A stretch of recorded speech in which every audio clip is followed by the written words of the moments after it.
Welcome to Chronic Curiosity. Thank you for joining us.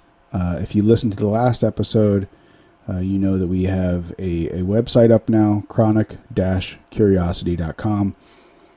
We have some new things in the works. We have some new things coming. Obviously, I'm not going to just lay them all out there because even I don't know. You know, I got a real job too, so we're working on all the things.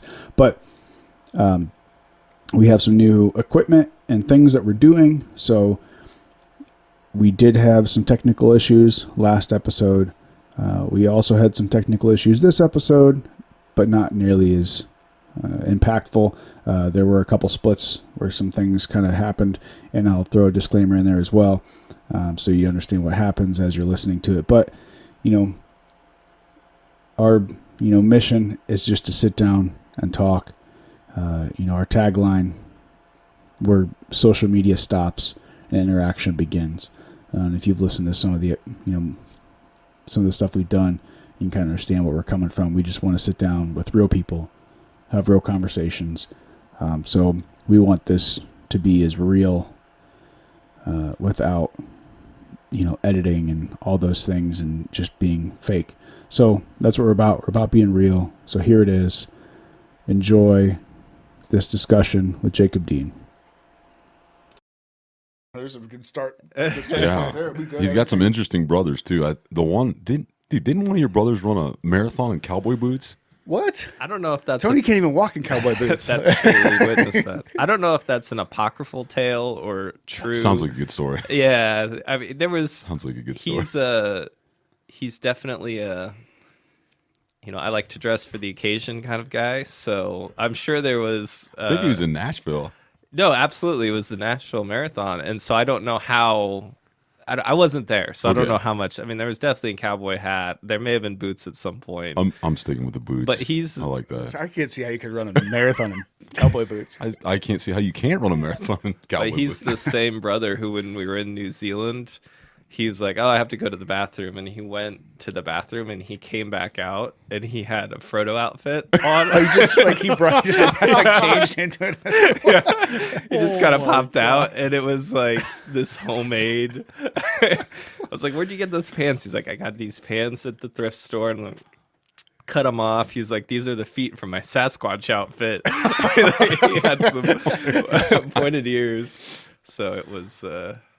Same brother. He just has a backpack full of costumes wherever he goes. Yeah, That's why I said he likes to dress for the character. occasion. So we Just might had not be the proper occasion. well, we had Anything goes. we had a family gathering, and he lives out in Idaho, and he was in town, and my other brother had canceled going to an Elton John concert because my other brother had come into town, like something. And so again, goes into the bathroom and comes out dressed as Elton John. Well, I feel like that is dressing for the occasion. Right. Blue dream, baby. Exactly. So Oh my gosh. he's a character. He's a super character. I don't know why him and me never hung out. I don't know. We need to. Maybe it's too much character It for could one be room. too much character. Someone would get arrested. Two black holes colliding or something. Oh, you want to introduce Jacob here? Yeah, Jacob Dean, thank you for joining us. Thanks for having me. Yeah, Tony said you have some interesting story. Obviously, you've already told us you have 6 kids. You were in D.C. and all the things, and you have a character as at least one of your brothers. Do you also have a ton of siblings? So running yeah, a I mean, family? I'm the youngest of 6 kids. So there's 3 boys, 3 girls, and then I have 6 kids as well. It's like 4 girls, 2 boys. Yeah, my parents have. I think it's 32 grandchildren, something like that. So oh wow. yeah, it's a So they good go, time when everybody gets together. Yeah. Yeah, so are you guys all because you said your brother lives in Idaho still, or is Yes. your family spread out all over the place, or? A little bit. So we've kind of expanded, contracted in terms of geography. People went to school, and my other brother was in the military for a while, and so they've kind of come and gone. I have a sister in Utah, brother in Idaho, and then kind of spread out around Ohio within a couple hour radius. So it's good. She grew up around here then, or did you? Yep. Yep. Tony and I go. Oh, that's right. Oh yeah, Way back. way back. Back when. So here's a little story. First, Yes. first memory. I mean, this is vivid. Oh, these are always good. Vivid I've in heard my a couple mind. of Tony's first memories. Even my So- own is quite well. So this would we're be in good. his basement. We're probably 6 years old. And back then, there was not much supervision of children who were Oh, 6 no, it doing whatever. Full throttle, do what you will. Yeah, go out and come, And so come we're back when the playing. streetlights on. Yeah, we're playing. Well, I shouldn't say we. He's playing Wolfenstein 3D on the computer, and I'm sitting right next to him. And I was like, "Hey, Tony, you think I could have a turn like playing?" He's like, "No," and he's just over there doing whatever. And then go upstairs and watch Viper. Do you remember that show? He was like obsessed. It was like this show that was on for, I don't know, maybe a season or 2. What was that? What was it tops. about? It was kind of like a Knight Rider-ish thing, but with a Dodge Viper. Oh, like, I do remember that. was I like, wanted a vaguely, I Dodge was gonna Viper as a say- kid. Like Right, exactly. 1992, that car came out, and I was like, I'm getting a Viper. right. Those are my early Tony memories, or not getting to play Wolfenstein 3D, Sorry about that. which is, we should not have been playing as Yeah, 6-year-old yeah. children. Yeah, probably not a 6-year-old. Yeah, And then, probably not. His early obsession with the Viper and that show was I on do- I for a loved- moment in time. Yeah. Man, dude, you got a hell of a memory there. Viper. That's awesome. It's a long time ago. Yeah, sorry about wasn't not letting you nearly- play Wolfenstein. Yeah. That's kind of a dick move. Right? Yeah, making Sorry, up for we long. moved, long we runs. moved past it. I don't know if you know this. I don't know if you remember this. You remember being in your basement? Well, And I was yes, I was what trying to specifically? hold on. I'll get there. Come full circle.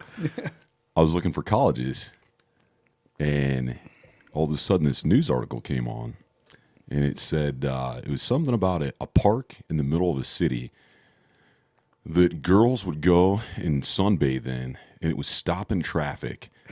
And the female to male ratio was incredible. And I went to college there after I watched that article. That it was was the what- College of Charleston. I was That's- like, I- holy yes. smokes.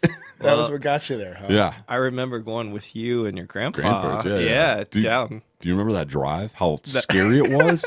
We should have died like 100 times over in that Lincoln Continental. Yeah, Tony's grandpa, legend. Just the old, start to veer slowly into the next lane. If no one honks, you're probably okay. If somebody honks, then you just go back into your lane. Dude, I don't think you understand how many times we were at the College of Worcester, and he would back up until he'd hit someone, and then he'd pull forward and he'd go, that's what bumpers are for, boys. Well, yeah. Well, when you used to have like Grand Marquis and things like that, yeah, he would bumpers drive are a great. Lincoln Continental, man. It was a boat. Yeah. And that thing was just floating around Yeah, the that's road. not what bumpers just are for anymore. hit They don't- stuff. Yeah. Dude, he was just ramming stuff. I could see him being like that. Well, I remember that one time we were at your house and you had the bucket there, Yeah. and you were like, I think your grandpa had to leave or something like that, and there was enough room, and you're like, yeah, no, I better move this thing. Yeah. Dude, he's so bad at driving. It's incredible how someone can be that terrible at driving. Oh, I don't know. Incredible human being, bad driver. He is an That's- incredible human being. Those aren't, mutually exclusive. So. There you For go. sure. I've known a couple of those. I told you I had a boss once for an excavating company, and incredible running machines. I mean, giant backhoes, excavators, whatever. And it was just like watching a musical happen. It was beautiful. It was like that. And he would dig out these trenches, and he would be able to tell, like, because we dig through like farm fields and stuff and try to Right. find like the old clay field tiles. He'd be able to feel it with a giant excavator. He'd be like, oh, there it is. You get him in a truck. Every single time, I'm like, I'm gonna die. I'm gonna die. The whole time he'd be on the phone, driving with his elbow, like playing with the radio, like swerving. I'm like, dude, you run equipment for a living and you can't even drive a truck. Great human being though. Yeah. Doug, He's oh, a nice yeah. guy. Very nice guy. Awesome guy. Does great work. If you need a pond, call him up. Yeah, Doug Neiman. Shout out to Neiman Excavating, right? There you go. A little gratuitous spot for him There there. you go. Yeah. Oh, shoot. I thought you were going to mention on that trip. So the enduring memory for me on that trip was that I slept the entire way down. Bro. How could you sleep through No, that? that's a true story. Like, No, that's not even an exaggeration. No. I don't know how I was. I don't know either. It was, bro. It Dude, was it's like those it old, was incredible. well, those old cars, they always just kind of like float. Yeah, no, It's almost like it you're did like you're in a float, and boat. I was just like, we're gonna die. We're literally gonna. Finally, I You knew the I trouble took you over were in. driving. I literally took over driving, but the whole way down, Jacob just slept, and I'm like, dude, you just slept through death. Like, how did you do that? And he's like, eh. Well, and it wasn't like we were driving through the night. I mean, we left maybe early, but it was like I slept the night before. Like we got up, I just got in the car, sat in the back seat, like the back left seat behind the Yup. driver.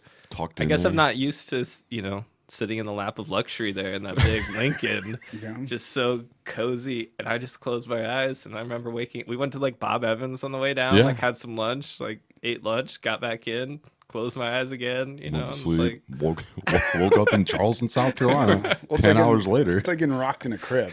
Dude, Like, I remember I used to ride in an old gray Marquis all the time. It was Yeah. either people that rode in those cars who either fell asleep or you got seasick because they just constantly. Yeah. And if you're not used to being on a boat, that's where you met Dan, South right? Carolina. Yeah. Man, so see it all No, it was good, man. all- it all comes together.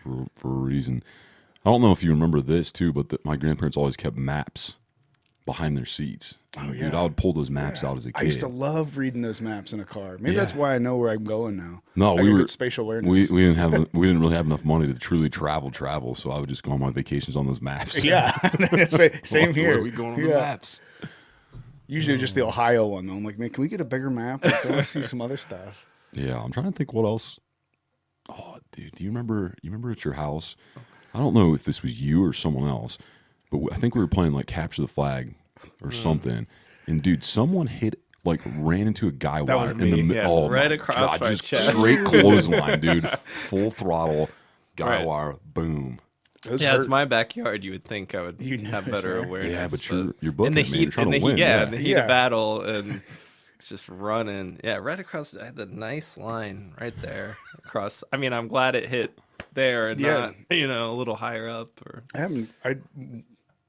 Place I grew up, we hung our clothes out, had a clothesline. I remember, obviously I was not this tall because I was a little kid at this point, but one of the kids we were playing with was tall enough that we were playing some kind of, I don't know, game in the night running around, and he caught that clothesline right across the throat. It was not pretty. No, it's like if you run into Yeah. running full speed into something you don't realize is there. Right. It's never yeah. a good, never a good thing. But that is not. That's by far the not the worst, most inglorious accident. So a few years ago, I don't remember if I ever told you this, but you were talking about running and hitting stuff. So I was at my house now as an adult. This is like 4 years ago, and I'm always trying to be efficient, right? So the quest for efficiency, and I'm like running from thing to thing that you really like mowing the lawn with a push mower. I'll be like running, just got to get this thing done. Right. And so I'm outside. It's November, and it's like a nice November Saturday, and I have the big city issue trash can lid open, and it was half full with just normal garbage, but we had some stray kind of leaves, and I raked them into little piles around the yard. And I was running from pile to pile, right? Because I don't know. I had literally nowhere to go, but that seemed like the most efficient thing to do. And I moved, I don't remember if it was the grass to the sidewalk or the sidewalk to the grass, but I had a terrain change while I was running. And because it was, half full with stuff, it was kind of heavy, and it slipped, and it kind of pulled me down. And I tried to catch it. I mean, it all happened in a split second, but the top of the trash can, as it fell down, came across and hit me square right here in the nose and just obliterated my nose. Ooh. And blood everywhere, go inside and like stagger it. Mom, Dad's dying. And Broke the old nose. yeah, I broke the old nose with the city issue trash can. That's a bummer. Yeah. It's like one thing like, I broke my nose. Did you get in a straight fight? No, trash can fell on me. Right. But Well, it seems to run in the family. Didn't you say your daughter just dropped yeah, that's true. That's true. a bench on her foot? I before we did say started? that. And, it actually is kind of a blessing in disguise because, as a parent, you think maybe not a lot, but more than these little humans that are growing Right. and learning. And that was really humbling. You're just like, I don't have it all figured out, right? And so when they have their stupid accidents, that's always in the back of my mind. Like, well, I did break my nose on a trash can, so I can't really get too judgy here about what the kids are doing. So. Yeah, it happens. Right. So. I mean, I've been laid up. I think you remember this. I've been laid up like stepping off of a step wrong. You roll the ankle, and it's just like, done. There it is for a weekend. I'm like, I'm gone. Here's something pop. It's like, I hope it's not broken, but Right. I think that happens as you get older even more. Stuff just starts falling apart. What are you gonna do? What are you gonna do? Is that what happened to you, Tony? You drop a trash can on your face? Don't worry about that. Well, no, we're not gonna That talk little guy? about that. Don't worry about that little guy. Oh, yeah, he's got a little cut there. I thought, Oh shoot. maybe it was your daughter swinging something around, smacking. No, don't worry about that little guy. Moving along, he says. Well, so what are you doing now, man? So Jacob was our attorney for Rogue Oh, okay. for a I didn't know while, that. and then he took a different position up in Cleveland. Dude, tell me They're a about little that. more than I could handle, so it's time I to- believe that. Everyone I says believe that it. apparently. Yeah. Yeah, so I work for a company in Cleveland. It's called GBX Group, and it's pretty interesting kind of what we do.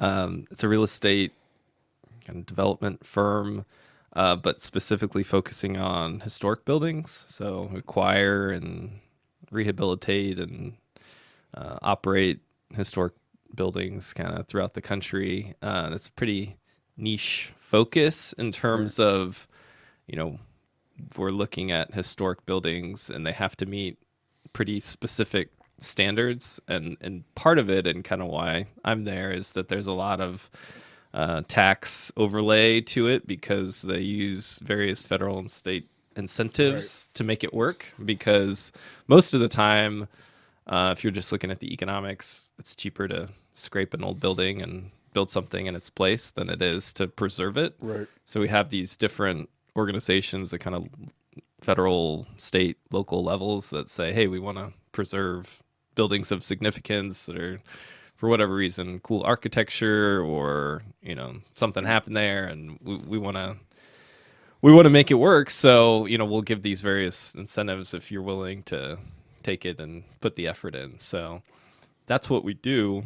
I'd worked kind of doing various tax things in the past and kind of business law. And then this is kind of back on the interesting intersection of kind of business and tax and interesting stuff. But I mean, the mission of the company is great. I really, really like it. Yeah, that's interesting. How'd that get started? Like, do you know, like how, like the the programs to preserve, or the specific company that yeah, I like work how do for? you, like how did a company just I understand, governments and Right. local localities like saying, hey, we want to preserve this building because Right. historical value or whatever. But just a company that comes along and says, hey, we want to acquire and help do this. Right. How Yeah, do I they mean, fit there's in a that puzzle? few. There's various kind of players in the field. Our CEO, the company's about 20 years old. He is also a tax attorney by training, and so it's kind of interesting. It's evolutionary process, I think, that they got involved early on and kind of advising on some of these transactions, and then seeing, hey, these are really cool. We'd like to get involved more. We want to do some of these ourselves, right? And then just kind of snowballed from there. And like, this is great. These are great programs. Great mission. Kind of something that you can, I think, both have gratification on the business side, right? That you're doing real estate development, but also at the same time, kind of the end product is like, we help preserve something or revitalize the neighborhood. I mean, a lot of it too isn't just, the preservation of a building, right? It's helping, neighborhoods that maybe have kind of, an old building's fallen into disrepair, and it Gotcha. helps to revitalize, other economic activity kind of adjacent to the building as well. So, yeah, that's the kind of the ongoing story, I guess. But it's definitely been a learning experience. I mean, it's drawn on a lot of different things I've done in the past and kind of put them together in a way that I didn't really know was Right, expect to land out yourself there. out. Yeah. I mean, at the time when they first reached out, I was kind of like, I'm happy. I'm happy helping Tony and other people, and I've got a good gig. But the more I learned about it, then pretty unique opportunity and enjoying it. So. It sounds interesting. I mean, most people you hear, they're like, well, that sounds kind of boring. But then so it sounds like you get to travel to a lot of these places and see some of this stuff? Yeah, and so I'm kinda- only, a few months into it, and we've had pandemic and Right. stuff like that. So, I mean, I think in the future, and obviously there's different people with different roles. I mean, we have people whose job it is to go find buildings, right? So, they travel all around the country looking for buildings. And like I said, to utilize the various incentives, they have to meet these really specific requirements. So we'll look at 100 buildings to get 5 or something. Right. I mean, it's not just like, oh, we like that building and we want to buy it. It's, does it meet all of these specific criteria? And so there are people who, work on kind of raising money to help, invest in the buildings. There are people who travel around actually looking at the buildings. And yeah, I mean, I think the idea is that some future day I get to tag along for some of that a little bit more, but right now it's somewhat limited. He's a traveler. He That enjoys is traveling. true. That's true. I'm Yeah, so how'd you get that? What brought you to that, to this point now? Like, because I know that obviously you're an attorney, but Right. it sounded like you started out like in DC or No, at least so- kind of went there at one point and he He starts was to like, smile. I can't stay in the swamp. I gotta get out of here. No. It's just funny because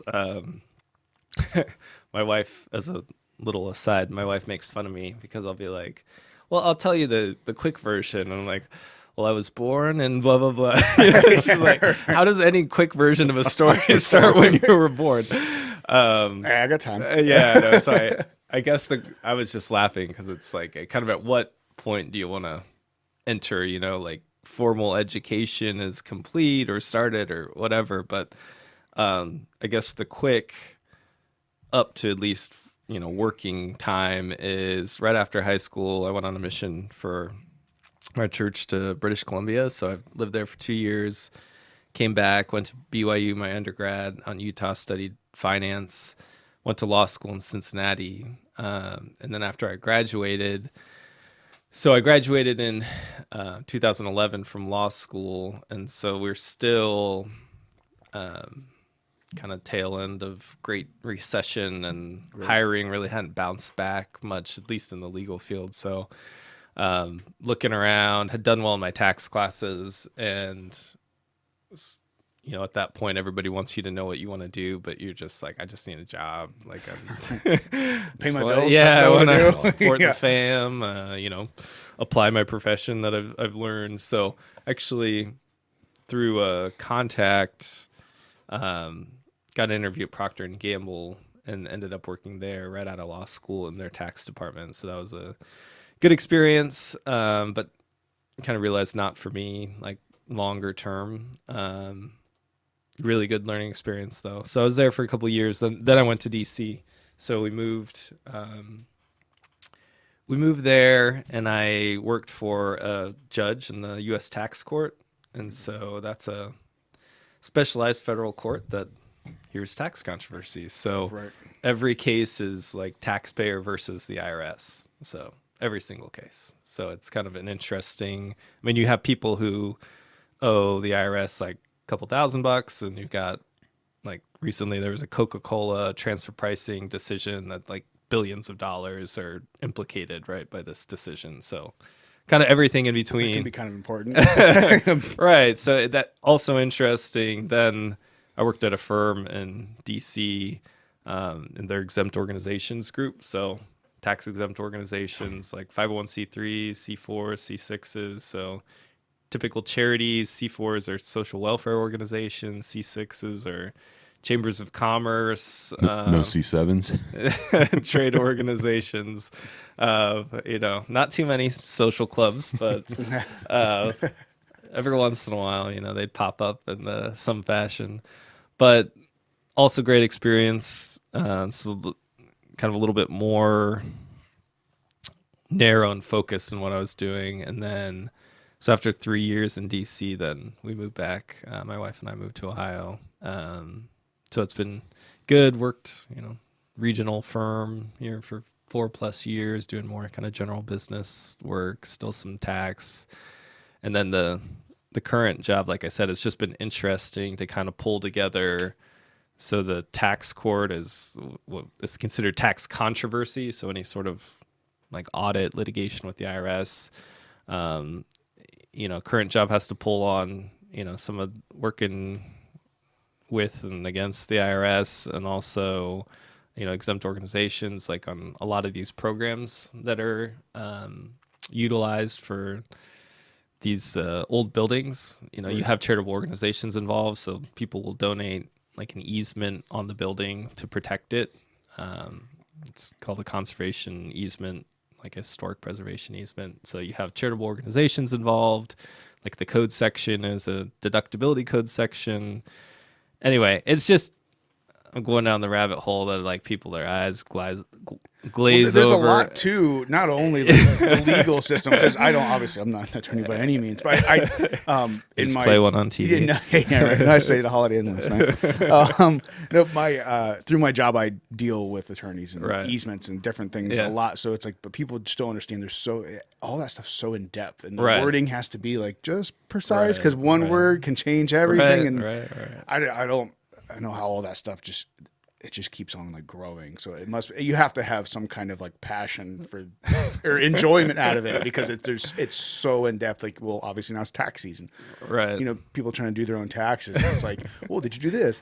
I'm like, why are you asking me these questions? This doesn't make any sense. There's so many layers to it. Yeah. Well, I think one of the challenging things about tax specifically, and it's funny, people who don't necessarily deal with lawyers or business or taxes or whatever, and maybe don't have that appreciation, will be like, oh, well, what kind of lawyer are you? Like, it's just this kind of undifferentiated mass of humans that do all of it. And it's like, well, no, I've never gone to court. Like, I don't do that. And they're like, oh, well, what can you do then? Because that's my paradigm of what a lawyer does. And it's like, well, I do this other stuff, kind of behind the scenes. And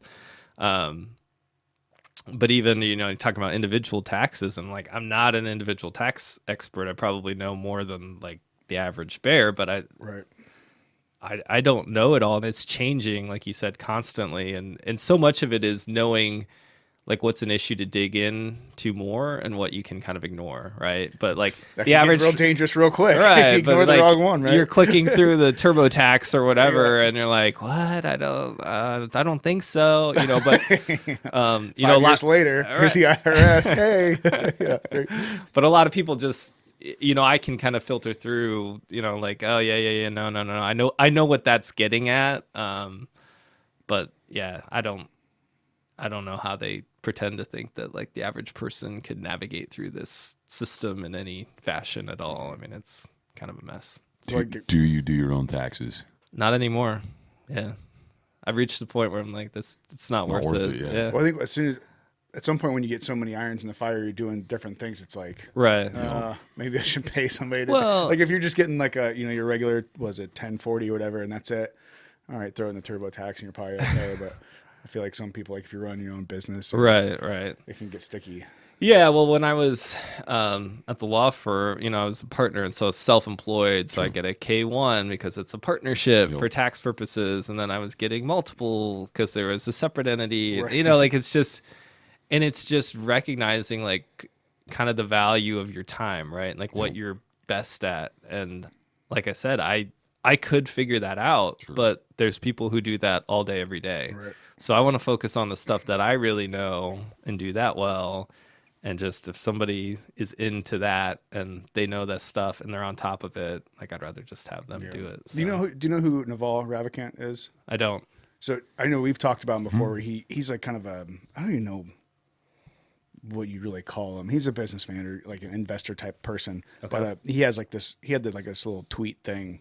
I don't know if it was a year or two ago. Where it was like a little mini series, but he talked about like things that to build your time and to make your life more efficient, but get more out of it. And that was one of the things we said was, don't do something yourself if you can pay somebody to do it, as long as your time Right. spent is being productive. So like take your time and be productive, and as productive as you can be with your time. And if you can pay somebody to do something else for you, then pay them. Right. Because like what's your time worth? Right. To you. Well, and when you're, it's one of the challenges of being in the private practice of law, but it also helps you to think along those lines is when you're talking about billable hours, and my time is worth however many hundreds of dollars an hour, right? And I could work and bill and, collect and whatever and make X, or I could pay somebody who's, an expert to do this instead. Like I said, the billable hours, not my favorite thing in the world, but it helps you to really kind of internalize that principle, right? Like if I can be productive over here doing what I am good at, right? What you get paid to do. And get this, get X value, and I can pay this person to do something that'll make my life easier, and and if nothing else, more time to spend with the family. Right. Which is also productive. Right. Yeah, you can't put a price on that, for the most part. So you said you lived in British Columbia for 2 years? I did, yeah. How was that? It was good. Yeah, it was good. It was I mean, that's an interesting. How old were you at that? I was 19, so Okay. 19 to 21. And it's interesting because I'm a member of the Church of Jesus Christ of Latter-day Saints, and lots of young men that age. Best potlucks ever. Right. Tony's a fan of the potlucks. So, a lot of young men and young women that age go like serve missions, and I think because of like the Book of Mormon, the musical, and other cultural things, people are more aware of it. It's not something you have to do, but encouraged to do. So I did. You have no idea where you're going to go. Like you literally just say, I'm willing to go on a mission. Like Say, here you go. you send your stuff into the church headquarters in Salt Lake, and like you wait. I think now you get an email, like you got a letter in the mail. Like you could literally go anywhere in the world, and you're like, it's like join the military, right? You kind of open it up, and so it's like you're gonna serve in Vancouver, British Columbia, and so I knew little to nothing about that area because I grew up in small town Ohio and didn't travel a lot as a kid. I mean, it's a really beautiful area, super culturally diverse. So it's, I mean, both my experience, but I think people who have the opportunity to do that in general, at least I would hope, makes you a little more kind of open-minded, seeing the world, a little more empathetic to other people and differences and stuff like that. Because at the end of the day, I spent 2 years trying to talk to people about religion or church, try to help them. Like we would just be like, hey, we're just like, we don't have anything else going on. Like we want to serve you. We want to help you. And people would, put up these walls and like, nah, you must have some sort of ulterior motive, right? That can't be true. Or people who would want to talk to you, but they just want to argue with you. And it's just a really interesting experience at that age to try to like get thrown out in the world and kind of be on your own. You work with another missionary, like the two of you, and kind of rotate around, work with different people. But to, I guess on a daily basis, kind of have to get up, get out, think about, study, your own faith and what it means to you, but also then just the whole human element of trying to talk to people, trying to interact with people, trying to get to know people. And in Vancouver, especially, I mean, I don't remember all of them, but like I could say hi in like 12 different like Asian languages because there were people from China, India, Japan, Fiji, Korea, like all over, right? And so you try to learn to at least, break the ice a little bit. And a lot of times they didn't speak English, and then it was kind of, kind of it. Tougher. But but at least, trying to, right, I think a lot of times it's easy to get into, oh, I speak English, so everybody should speak English. And if you don't, then I don't even want to talk to you, to like flipping the script and like, man, I really wish I knew how to speak Korean, right? Like I wish I could say more. Like I'm mad that I only speak English, that that you had more of like a, experience, or even, Tony, we were joking about French class earlier because I'm drinking my Perrier here. I wish I'd taken that more seriously, right? Like Yeah. I wish I'd studied a little harder because I meet French immigrants or French speaking immigrants from Africa, right? And I can say like really basic stuff, but I'm like, I wish we wouldn't, jacked around in class so much and like learn French better so that I could communicate with people. So, it was a really interesting, obviously kind of at the time, life framing experience. And I don't know, have you ever been to British Columbia before? I have not. Oh, okay. No. Recommended. Yeah. I've only awesome. I've only walked across the bridge at Niagara. That's my only experience with Canada. Great place. Yeah. I will say, Great bridge. Yeah, it's a great bridge. One of the greatest. I will say though that Canada, at least in Niagara, like the U.S. side compared to the Canadian side, like woof, like you walk over the Canadian side, like it's beautiful, it's gorgeous, like it's clean, it's nice, like the people are great. And then you walk over you're at the United States side, and it's like, you guys got like a street sweeper or something around here, like, or like a broom at least, like. Yeah, well, that was interesting too. And I mean, like I said, going and being young and having some limited view on the world and kind of this American exceptionalism, right? Like, of course, we're from America, like Canada, which, is almost embarrassing to say out loud. Like, and I know some people still think that, but it's just, yeah, America is a great country, but that doesn't mean Canada can't be a great country too, right? Like it's, and a lot of times, we'd kind of, behind the scenes, like tease, like, oh, the Canadians have the little brother syndrome, and always kind of America, like, hey, notice us. But again, it's just in hindsight, it's kind of embarrassing and just shows your immaturity. At least I feel like to some of that viewpoint where it's like, yeah, I love where I live. I love growing up here. I'm glad that I'm an American citizen, but that doesn't mean I can't, respect Canadians and their culture and their, individuality and their uniqueness and cleanliness on the Niagara side of the bridge. And I mean, it's, again, they're not mutually exclusive ideas, right? So I kind of wish I'd been a little more, rather than, thinking like, oh, we're better because we're Americans, just like trying to learn more and embrace like the Canadian culture more, Yeah, well, I think even bringing it back to the school thing, you realize as you get older, it's like, man, how often as a young kid you hear like, oh, when you grow older, you're going to regret this or that, whatever. Or, it's that always, oh, if I would have known then what I know now. And it's like, yeah, okay, it's because you're old and stupid. And then you get old and stupid and you go, well, I was really young and dumb. Right. Yeah. And I've said it before, like my history class is that class for me that in high school I wish I would have paid attention.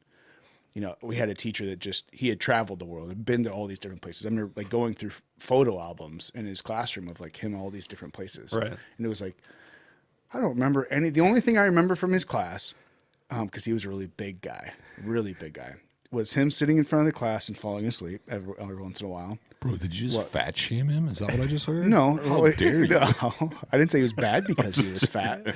He was a big dude. He was like six. He was like, see, you just made him say fat. He said Yeah. big the first time. yeah, he's a very big guy. Well, here we go. I'll tell you. Yeah, I'll tell you a story. I He remember. just baited you into Yeah, that. he did. I'll cancel you so fast. Yeah, he's good for that. Yeah, if anyone's getting canceled here, it's going to be you, Tony. I can guarantee. Yeah, that's you. true. That's true. No, I remember one time I was flipping through his photo albums, and he had all these pictures with these Japanese people, like just tons of them. And most of it was like buildings and different stuff like that. But this one photo album was just him with a bunch of Japanese people. We're like, man, like, what's the deal with this photo album? And he was like, well, in Japan, he's like, sumo wrestlers are kind of famous. They're celebrities over there. He's like, he went over there to visit and they just thought he was a sumo wrestler. That's how big he was. So like all these Japanese Just people are like, oh, lapping it up, yeah, let me yeah. get a picture with you. Cause they thought he was there for some famous like sumo wrestling competition. So he was like, took a bunch of pictures. So I figured might as well put them in a photo album. When in Rome. Yeah, When in exactly. Rome. But that's like the only thing I remember. And I'm like, man, like what could I have learned? Same thing. I took Spanish and German in high school. Like, Right. and I hear like people saying things. I'm like, man, I know. I feel like I should know what they're saying because I recognize it. But like, how much, Right. what could I have done or what could I have been if I just paid a little more attention or taken things a little more seriously or a little more empathetically.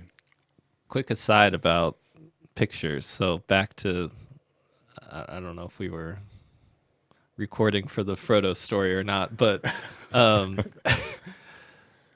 my brother, when we were in New Zealand on that trip, and he came out as Frodo, like there's a ton of tourists from various places in Asia and stuff, and they all wanted pictures with him. and so It was like Disneyland. I have all these pictures of him posing, and like he took off his wedding ring and would like hold it up, Precious. I just have all these pictures of him with like people from all over the place. They're like, can we get a picture? He's like, sure, and then like just whip his ring out. We got to get him on the show. Strike the pose. Yeah. So. No, it's. I think that's exactly kind of what I experienced, and we mentioned travel a little bit earlier, but I think then even traveling more, right? Like it just, at least for me, makes me want to understand, other cultures and places and things better. Like the more you kind of crack open that window and realize like how limited maybe your worldview has been, then you're just like, whoa, like what else is out there, right? And then you just kind of see and experience and so I've been fortunate to travel a bit, right? And I didn't start until I was a little bit older. Hope to do a lot more of it, but I've also got to go, more than a lot of people. Not as many as some. I don't have like a Instagram. I'm traveling the world. I don't have any responsibilities. I do have 6 kids, but my wife and I went to Italy a few years ago with my brother. I've been to France and Germany and New Zealand. We spent the night in Fiji on the way to New Zealand. Canada, Mexico. Most of the U.S. Is that mostly just for fun, or was part? Yeah, just traveling around and seeing what's out there. Yeah, well, well, I've been to France a couple of times. The one trip was for when I was in D.C. I did a LLM, which is a master's of tax law at Georgetown, and so I got to be a part of this like team from Georgetown that went to this UCO tax conference, which is about as stimulating as it sounds. But it was like, hey, trip to Paris, like sign me up, I'll be on the team. And it actually was as much as the subject matter was a little dry, I do like what I do, but not that much, like not, not get too excited. It was pretty neat from a cultural experience because we had our little team from Georgetown. I think there were 6 of us.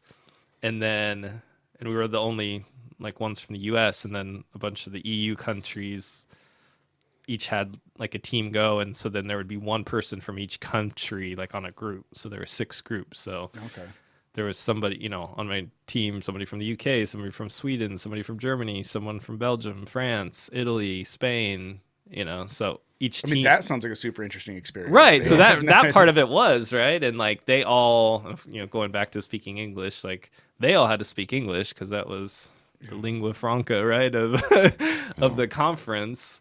And it just made me, rather than like, I feel like I'm better than them, I felt like I'm worse than them because I'm the only one. I'm the only fool here doesn't know how to speak, multiple languages, and they're all just like apologizing, like, oh, I'm so sorry about my English. I'm like, your English is amazing. Like, I can't. I could barely string together like a couple sentences in another language. It's like, I know people, this is their first language. They can't speak it as well as you. Right. We had, so I got to know the Belgians quite well, like their team, but even stuff like that, right? It's like, I had no idea that like Dutch was a primary language in Belgium. Like I just always thought it was kind of French, and like Oh no, we're from like the Dutch part of Belgium, so we all speak Dutch, but we do speak French too, and we speak English, and they're just like, and there's a little German pocket, you know, and I'm like, man, you guys are Yeah, super impressive. everyone's a polyglot, and you're speaking one language. Yeah. Right. Well, it goes back to when you're saying like, I love living in America. I'm glad I was born here, like all those things. But people don't realize that most people around the world speak more than one language, Right. and multiple, very fluently. And you meet these people, and I knew a guy from Germany that was one of my. I worked with him. And he was kind of like I don't know, like a guide, I guess, or a mentor at the place I worked. But you mentioned it when you say, the more that window's open of seeing cultures around the world, like the more it kind of, it's almost like, oh, I want to learn more. I want to learn more. Right. And like Tony said multiple times, you see the more, typically, as a general statement, the more a person travels and the more a person sees of that, like the more empathetic they are, the more, just genuine they are and nice, and they're able to relate to all these different things. And, I heard it said once really well that, as a good thought experiment was, try to pretend in your mind that you weren't born in the United States, because you didn't choose to be born here. You just happened, like Right. whatever it is you believe, your collection of, neurological cells or your soul or whatever it is, like you weren't, you didn't choose to be born here. Like, what if you were born halfway across the world or in a completely different place? Right. That could be your life. Like, so like consider that when, just talking to other people and realizing that, maybe everything you think you're cracked up to be isn't really. Yeah. Well, and just the idea, I mean, for me, like I said, just growing up with this, I don't know, I would say like pure American exceptionalism, not like in some sort of bad way. You just kind of already assume, like you hear, like we're the greatest country in the world. Like everybody wants to be us. Like that's just what you're exposed to. And so you're like, well, okay, well, I just assume that we're awesome. And so, and like I said, we are. Like I don't think that saying that, being open to seeing other things or like appreciating other people and cultures, like you don't have to diminish, again, kind of like being an American or American experience. I don't think like those are necessarily opposed, those ideas, but it's just, to me, trying to have like a more, I don't know, realistic kind of worldview. Like, yeah, maybe we were the greatest at everything at some point in time, but like there are other things that other people are better at now, right? Or absolutely. Like they have better, I don't know, education systems, or they're ahead in technology or what. Again, that doesn't mean like we don't have really good offerings here, but we can still like appreciate other people and cultures and what they have and try to learn from them, right? Like if you just think we're awesome, that's it, end of story, I don't have anything to learn, like you're really kind of closing off a lot of opportunities to, I think, learn kind of individually, your business, whatever, if you're not open to. This is one of those spots. We had some technical difficulties, but we attempted to pick up the conversation remotely where we had left it. Well, it's like you never know, because everyone, I mean, not everyone, a lot of people, even to a religious aspect, like take their religion to certain levels, and like the Amish around here, Right. Some of them will have, even I've known some that have like driver's licenses. It's like, well, how much, or like, Right. I think Glenn made the joke. He's like, I forget what it was. It was about something. He was like, Well, well, he's like, I'm not Jewish. that. He's Yeah, like, he eats bacon. He's like, I'm not that Jewish. yeah, I'm not that Jewish. Like, so all right, you never know. I don't even remember where we're at now. Talking about, I don't know, cultural Yeah. viewpoints or whatever, but in the interim, in the intermission, and talking about just you don't know as much maybe as you think you do at some points. So Tony and I took what class was that? That was a history class. Yeah, it was wasn't a history. It was Professor Johnson, wasn't it? Yeah, Doc Johnson. Doc Johnson, yeah. Wayne College, go Wayne, affiliate of the University of Akron, right? So we're seniors in high school. We take this class at what was then called post-secondary option, and then now college credit plus or whatever, the dual enrollment high school college credit. So we take this history class, and like our other buddies in there too, really enjoyed it, like really good class, entertaining professor. Hold on. And Do you remember how jaded that dude was? I don't know if you remember that. Like, it just hit me how jaded that dude was. Like, the stuff he would say in that class, I was like, holy smokes. But please continue. So anyway, the last day of the class, oh no, sorry, backing up just a second. If you had an A going into the final, you didn't have to take the final. Oh, that's All nice right? of him. So we didn't have to take the final. So it was like the last day of lecture was our last day of class. On the way out, he's standing by the door, and we like go up, and we're telling him like, hey, enjoyed the class, good time, whatever. And I said, because I don't know why, I didn't know what it meant at the time, and I was like, well, good riddance. And we walked out the door, and Tony and our other buddy, they're like, wait, what? Like, why did you say that? And I was like, well, I thought it meant like, see you later, whatever. They're like, no, that's not what that means.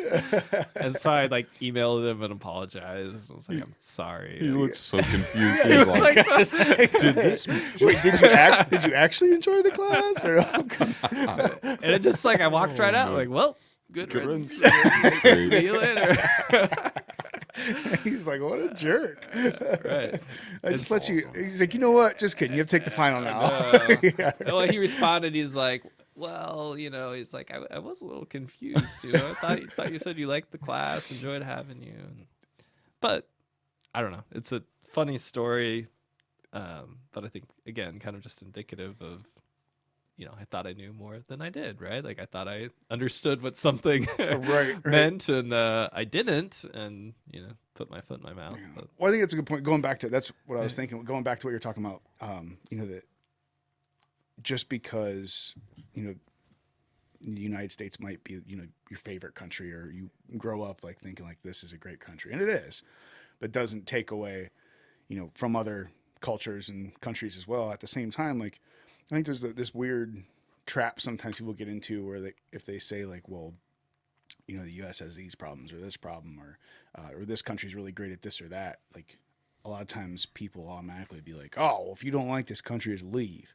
right. Well, all right. Some people are saying some weird stuff, but at the same time, like just because I think we have problems doesn't mean that we don't appreciate what we have and what's great. And right.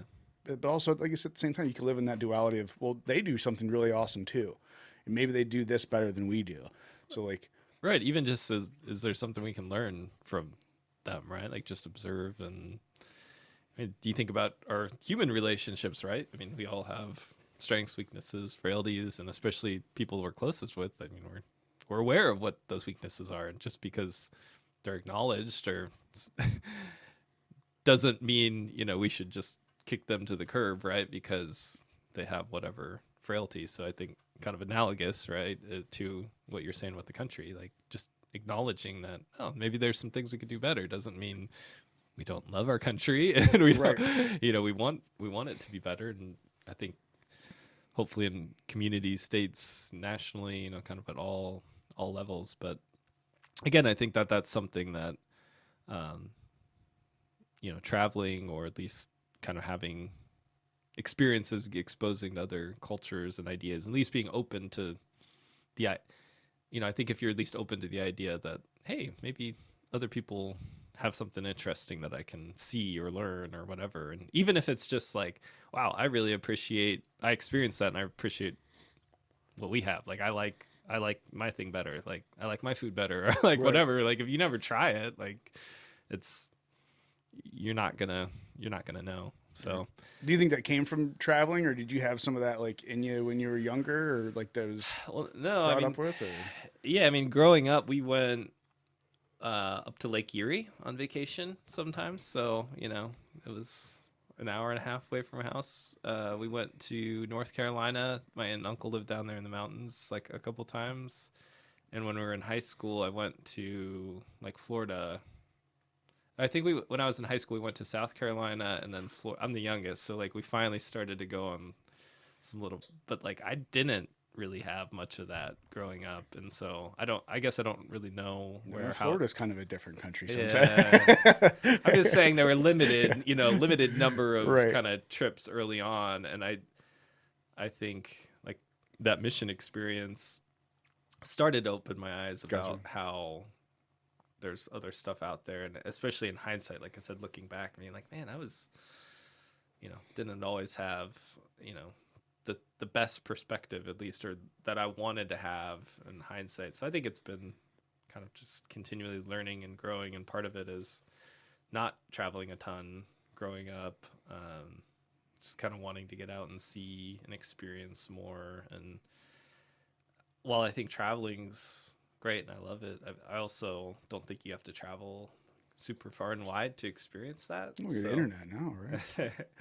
My wife and I actually went to Atlanta last weekend. We were supposed to go to Texas, but then that didn't seem like a good idea. Yeah. Well, I just super sad all the stuff that's going on, Yeah. but I didn't, being a tourist there, even if feasible, just didn't seem good. Right. So we ended up going to Atlanta, and big city, tons of cultural diversity, Right. and she found a Korean barbecue restaurant, went to, and it was delicious and different kinds of food, and my chopstick skills are terrible, but I'm like, I'm not gonna ask for a fork. They give me chopsticks, so I'm Right. gonna figure this out. I'm Gonna gonna, do I'm gonna figure it out, and just kind of getting outside of your comfort zone, right, and experiencing different stuff, and again, appreciating a different culture. Like, it doesn't mean since then all I've eaten is Korean food, and I'm moving there, but I really enjoyed it.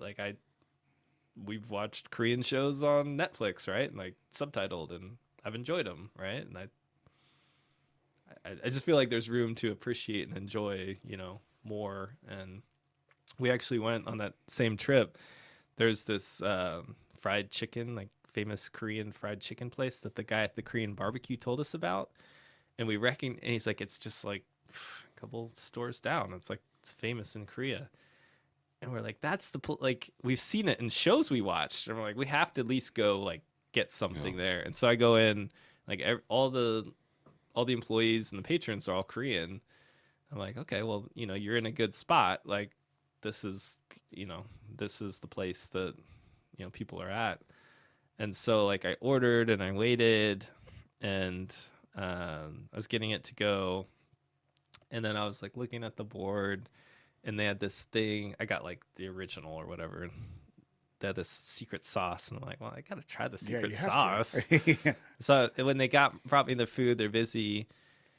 She was like, here you go.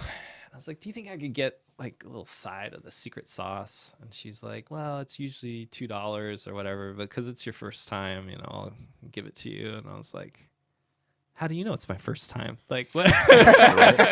How dare you judge me for me, but it's obviously it was, and it's thank you. And she's not, I was like, I'm happy to pay the $2 for the sauce or whatever. But anyway, it was just Atlanta, right? I mean, it's not that far away, and I'm sure there's plenty of places.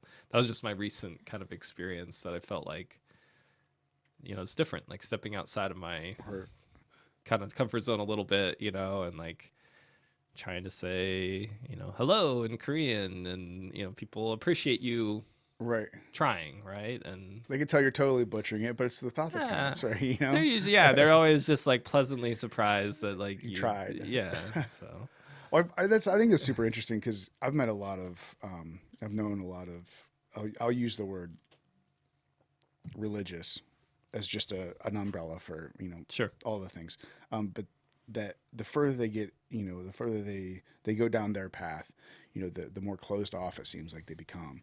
So I think it's super interesting that, as you went through that, it's been kind of broadening your for sights. sure. And that's Well, and even not just kind of the cultural stuff we've been talking about, but even, I think even belief system or my view of kind of religion or whatever. I had a pretty, I grew up and my parents in our house, and this is my view of the universe. But even in that setting, kind of having a more broad view on that too, just like beliefs and ideas. And you know, not saying I take like wild interpretations of of things, but it just, I think it was helpful to kind of open my mind a little bit. And I mean, that experience, but also, you know, like living in DC for a while, right? I mean, that was different. Like you see, I've heard it's different. I've been around DC. I've never been like downtown DC or anything like that, but I've heard it's a different place. you never been to downtown DC? Never downtown. No. Oh. I've been around, and because I You just kind of circled yeah, it. I had right? my sister lived in Looked in North. there and Yeah. said, nope. Yeah. Well, my sister lived in like North Carolina for a while, and I've Yeah. traveled like, you know, to North Right. Carolina, South Carolina, all over there. Like Right. we've kind of skirted around it, and it's like, oh man, it looks. I'll just take the outside, you know, way and go around here. We've wanted to. We've talked about. Cass and I've talked about when our daughter gets old enough, like going and, you know, seeing some of those historical places. Right. And, you know, whether it be, you know, all that stuff there. You know, kind of get a sense of that. You know, obviously, maybe now is not the greatest time to go to visit Sure. DC for a tourist trip, but you know, maybe in a couple of years things Right. will. Yeah, but I think that's a good example of, you know, I like traveling near and far. Like you don't have to go Right. across the ocean to see something different, right? And have kind of a broadening experience. And I think DC is a great place to go to see that. It's interesting living there and talking to people. And I don't know if you would get this kind of on a tourist trip or not. You may, but especially like DC, New York, Philadelphia, like that corridor, you know, the East Coast. It's interesting. Like the worldview is just so different, right? In terms of, I don't know, talking about real estate or like space, and it gives a little more context to stuff you hear, like ideas people have. And you're like, well, yeah, I guess it makes a little more sense that they think that, because that's what everybody around them is saying. Mm-hmm. And at the same time, I would often think to myself, it's like, have you ever, you know, like got in a car and driven west? Like, Yeah. Well, there's a lot of the U.S. out there. Like, I mean, there's a lot more outside of like this little kind of space here, but a lot of, I think it's easy, and not everybody, you know, because a lot of people in DC are transient and, you know, come in and out. Right. But for some people, I think it's just easy to kind of get, the world revolves around yeah. New York City, or it revolves around DC, and just not to see, again, like, and this is not meant to be like political, controversial, just my opinion, but people would like talk about like running out of space. Like, have you ever driven across like Nebraska, Wyoming? Like, Yeah. I mean, I'm not saying we can't use our space more efficiently or Right. be like, but just space, like there's a just lot of like a space lot out of there. space. Well, even like I think it was Glenn who was talking about, because he was from Ukraine. So he's like, you know, this is a big country, you know, for it to be all like, you know, Europe and Asia and all those things, like that's a lot of land over there, but they're all a bunch of smaller countries. We Right. don't realize that too, like how many like Right. you know, European countries would fit inside the United States. But I spent quite a bit of time in New York City, and like you don't see stars. You know, like you said, like just taking a car and driving out, like, you know, talking about thinking about space. Like people in New York City, they don't think about space, Right. because when they look up, they don't think, it doesn't seem to exist because there's no stars there because all of the light pollution. You know, but at the same time, you have Chinatown and Little Italy and like all these super, you know, Right. culturally diverse places, and the food is incredible, but no, you don't have stars. Like it's so different. Right. And I don't know, have you ever, I can't remember what that place is called. I want to go this summer down to, it's near Cincinnati area, where they have the mounds. Oh yeah.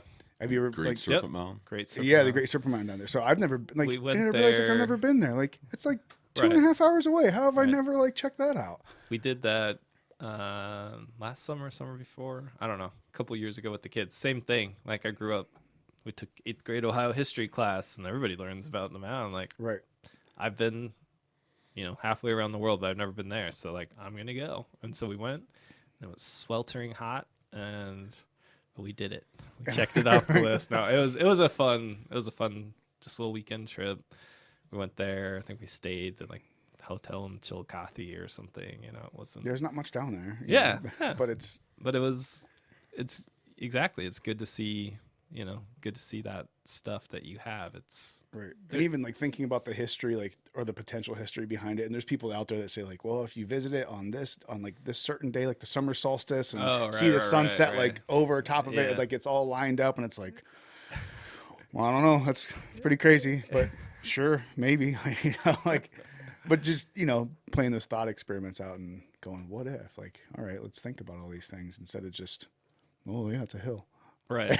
You know what I mean? Or yeah, New York's great, but there's no stars. Like, or being in Montana, there's a lot of space out there, but you know, is there a good Chinese food place around here? Like, no, you know, it's the diversity of not diversity. Sometimes it's, yeah, no, that's fair. It was interesting because I moved from DC to back to Northeast Ohio in 2016 in the summer, so right in the middle of the election.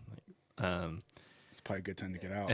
Well, it was just interesting. Like, I'm, you know, gonna out myself as what I consider to be a, you know, relatively moderate person. Like, I just kind of sit and like look and, you know, okay, there's a lot of hypocrisy all around, right. You know, enough to go around and kind of finger pointing and just unsurprisingly wishing people would work more collaboratively together and, you know, actually, you know, try to focus on issues and stuff like that. But so I, you know, just do a lot of listening when people are talking about political stuff.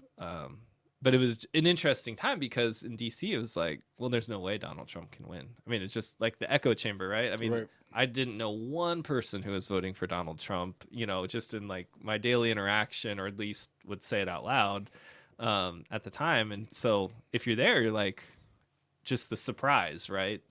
And of course, all those people were surprised because that's all they heard all day, every day was, you know, no, no, no, no, no. You know, Hillary's going to win on the landslide, blah, blah, blah, blah, blah. Then moved to Ohio, and I'm like driving around the back roads, Trump you know, signs it's everywhere. like Trump signs everywhere. I'm like, wow, this is, again, just literally driving a little bit totally changed my perspective, right? I'm like, oh, okay, like this is what I was hearing every day here. You know, I move here and like I'm hearing a completely different narrative, and like I don't know what's going to happen, right? Because well, I don't think anyone was more surprised than Hillary herself. I think Trump was surprised. I think he Oh was. man, I won. What am I going to do now? Yeah.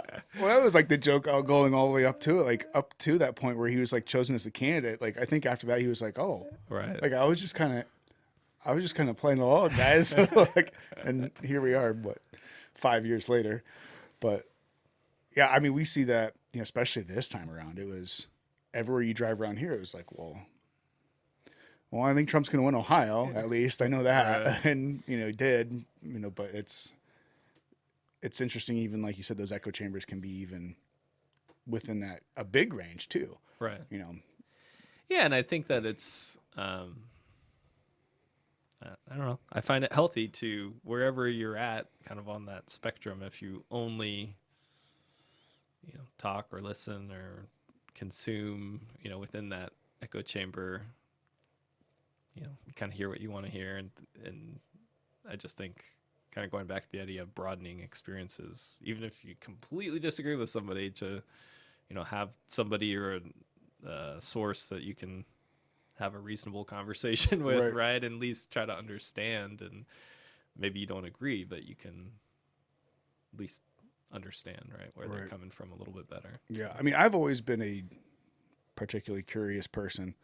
Whether I like, I guess I have more of like a more background, like an engineering type brain. Like I want to figure out how something works. If I need to do something, I want to do it myself, and I want to kind of make it myself. I'll probably screw it up 5 times, but by the time I get it, I'll be like, oh, this is it. Right. And doing this, hence the chronic curiosity kind of formed in there. But doing this has made me even more so when I found myself now, you know, the 6 months later, we've been doing this for about 6 months now. When I constantly hear something, the same thing over and over, or like the same news, especially when it's like news or something like that. If I'm hearing the same thing, or if I'm hearing everyone talk about talk about something the same way, I find myself going, okay, what's the opposite of this? Like, we need to find what are other people saying. Like, Even with I sent you guys that article with that. Was it United Airlines plane that saw something fly over top of it the other day? I knew you were going to bring some aliens in here. Well, yeah, like so normally I'd bring up the aliens right off the bat because that's fun. But it was it was one of those things where I saw it and then I just kind of let it sit there, and I saw it more and let it sit there, and then like bigger places started picking it up, and then it was like, okay, maybe this is actually something It happening. is Like, now safe to consume the right, alien and story. yeah, it was not even the alien story, but like the audio came out, and it was like, okay, well, this is an interesting story. Like this is whatever it was either very curious or Right. somebody screwed something up. Like there shouldn't be a missile flying over an airplane at any point in time. So it was like, but I found myself being more patient with some things like that and looking at, okay, this is what I want to believe. Sure, I want to believe it's an alien because that'd be really neat. But what else could it be? Like, You had to show some self-restraint to right. Like let's look at the opposite of that. You know, Right. and I did that going into. You mentioned the elections. I did that like this last year and a half or 2 years. Is all right.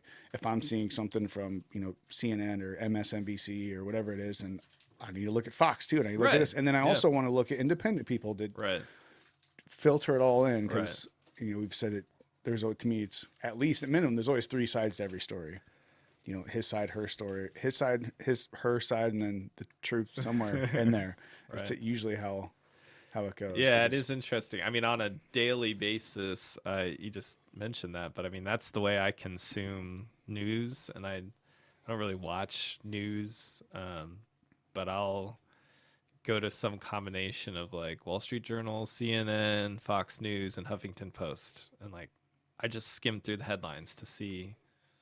And like you said, I mean, if something's like kind of front page news on all 4 of those, even though they'll have a different angle, I'm like, oh, this is probably There's a big some deal. kind of validity to it, yeah. Right, but even it's just fascinating to me, how big bold letters on the one like isn't even on the other one, or is like way down there, and it goes both ways. Oh, right? absolutely. It's not one or the other. It's just so. Anyway, I just think that it's for me if I'm trying to get some modicum of the truth, it's like I can't come at it from one angle, right? I've got to do a little more due diligence, And I think it goes to say like you have to. This might I don't know. I don't think this is not a bold statement, but to find the truth, you can make it bold. yeah. Do it. To find the truth, like no one's going to give it to you. You have to go find it. Right. By using the media as an example, like if you think you're getting the truth from CNN, or if you think you're getting the truth from Fox, like you look at those 2 headlines, you look at the differences between what they report. You either have to fool yourself into thinking that one of them's a giant liar and the other one's not. Come on.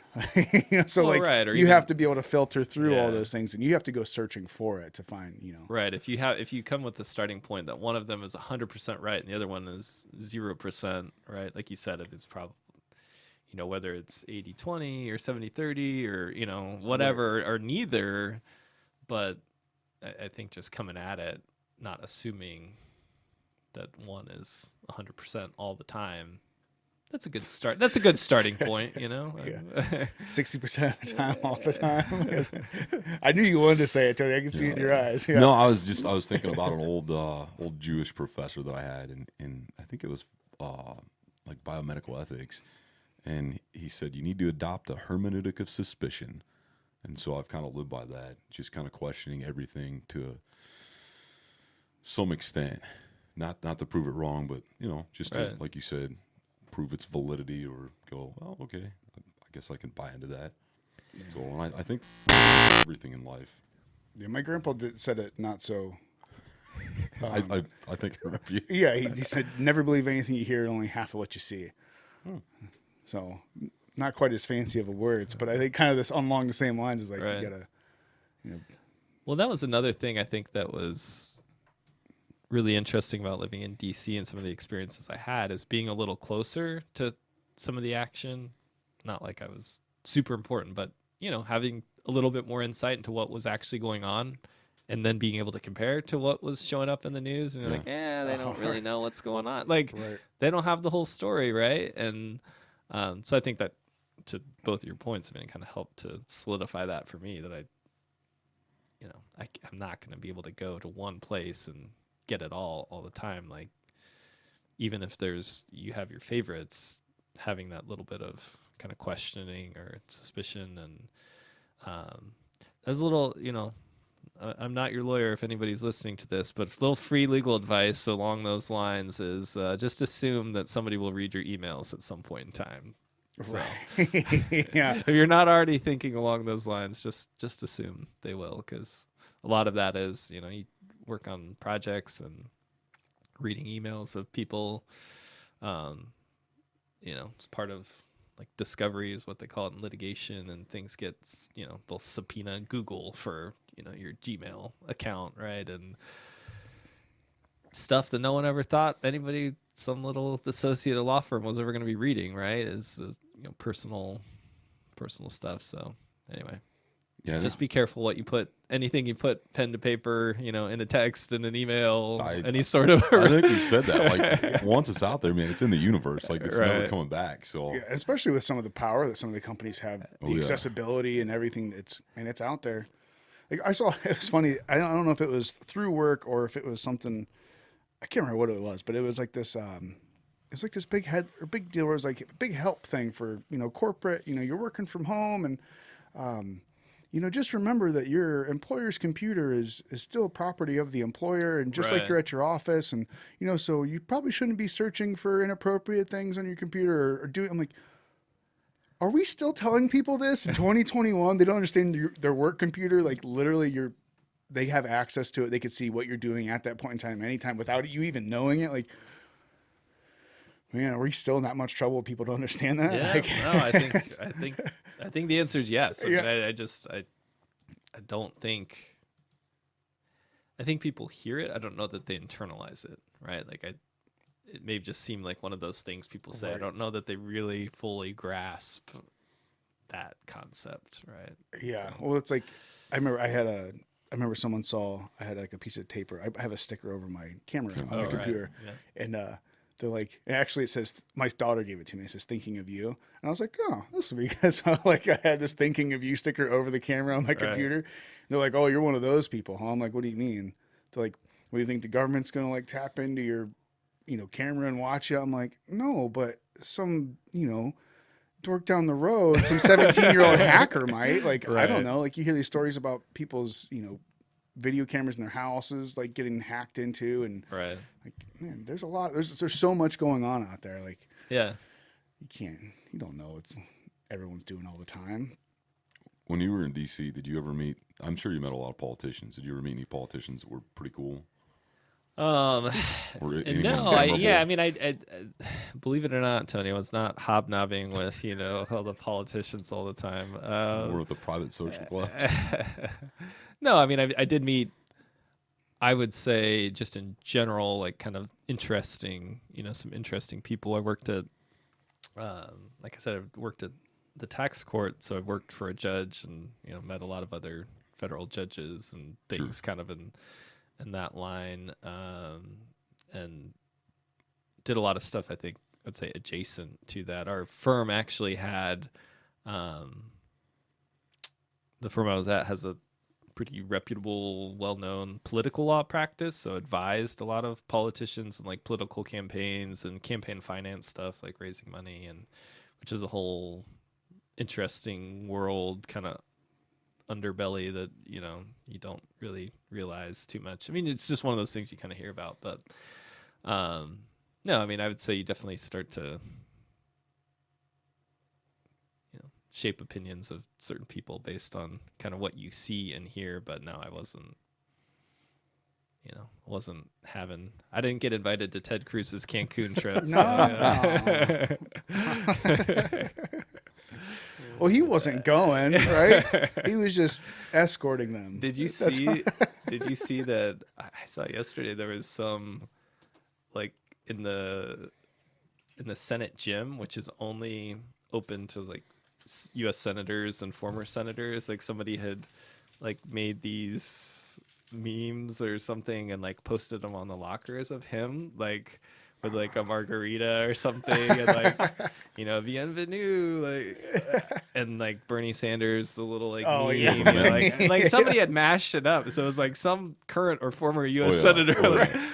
I was just like, oh, so the whole like growing up locker room, Right. it doesn't It change, doesn't right? happen. These are our senators. Somebody like plastered that on the wall. That's what Tulsi said, man. Well, yeah, I was just Remember thinking that's Tulsi talked about that, like how just split everything in there. It's just Yeah. basically like high school where So it was like a cafeteria.